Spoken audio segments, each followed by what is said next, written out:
Oh, hello. Thanks for tuning in. My name's Rob Tart. This is my cow Fluffy, and you're watching Pie's Perspective. All right, Fluffy, we gotta go. People are waiting on us. Fluffy?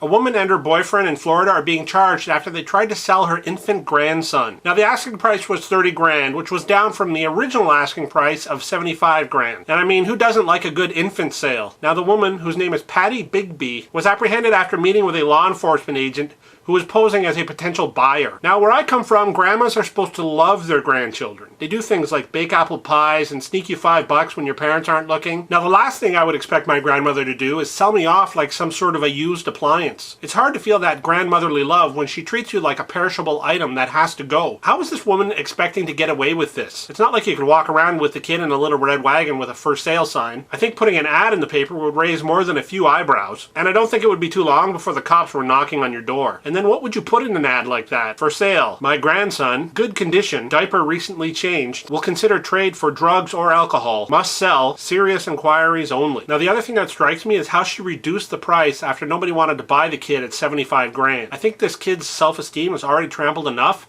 Imagine when he finds out that grandma knocked off over 50% from the asking price. It's the equivalent of being thrown into the baby bargain bin. I can just picture the signs on a baby bargain bin. All babies have to go to make room for next year's models. Act now and receive over $20 in accessories, including a used soother and some expired formula. Maximum 3 infants per person while supplies last. Now, this story deeply saddens me, and if my grandmother was still alive, I would pick up the phone and give her a call just to tell her how much I love her. That is, if I actually knew her phone number. Now, I do have some memories of her when I was a kid. I also remember being in the trunk of her car and she was telling me that it was a game of hide and seek. And then the next thing I knew, I was living with a different family.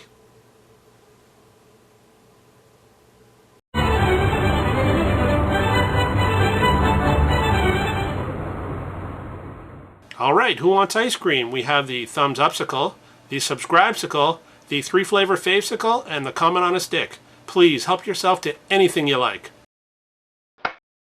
A couple named Daniel and Kathleen Harris of Riverton, Ohio, did what most families do on Halloween. They bought some treats and distributed them to the trick-or-treaters when they came to the door. Now, the only problem is the couple's idea of what constitutes a treat is different than what many other people think of as a treat. They decided to hand out condoms in an effort to promote health. They also handed out toothbrushes and candy bars. Now, what a joy it must have been to go to a house like that when you're 5 years old.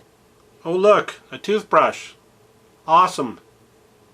Well, at least they got some multicolored water balloons, although they might have to ask Mommy why these particular balloons are ribbed. I guess this couple's going over the line meter was inoperative when they decided to go out and purchase their Halloween treats. Anything in the adult section of any store should be off limits when it comes to what can be classified as a treat. Chances are, if the store is called Lenny's XXX House of Pleasure, there probably isn't anything appropriate there for young trick-or-treaters. So when a kid comes to the door and say trick-or-treat, the trick part means that they might put shaving cream on your window or throw an egg at your house. It doesn't mean the trick, like when you hear a hooker say, I'm gonna go turn a few tricks. Now, it's a good thing that this was an isolated incident. Imagine the look on a parent's face when his or her kid dumps all of their Halloween goodies onto the floor, only to see dirty magazines, KY jelly, and various other S&M items. And then what's a parent to say? Don't go through that all at once. You're going to rot your teeth or other areas of your body. And then Mom has to try and explain all the items. You know, kid holds up a magazine. Mom, what's this?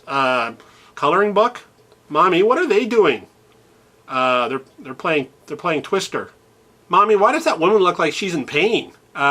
She probably hurt herself playing Twister. I think one of the rules for picking out treats for Halloween is it should at least be edible. And if this couple is watching, no, edible underwear is not a good compromise. Neither are cookies shaped like male or female love organs. Today's question of the day is, what are some other signs that may indicate to you that maybe grandma isn't quite as loving as she should be? Second question is, name some other items that are probably inappropriate to give out to trick-or-treaters on Halloween.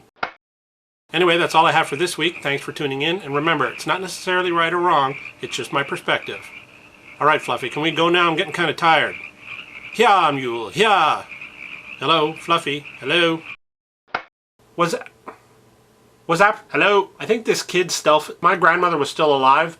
I would pick up a couple named Daniel and Kathleen Harris of Riverton, Ohio, probably considered off limits when it comes. Anything in the adult section of a store is probably considered off limits when I can't say limits. I can say limits. I can't say limits. Chances are, if the store is called Lenny's Triple House Axapla, there probably isn't anything appropriate there for young trick-or-treater. And if this couple is washing,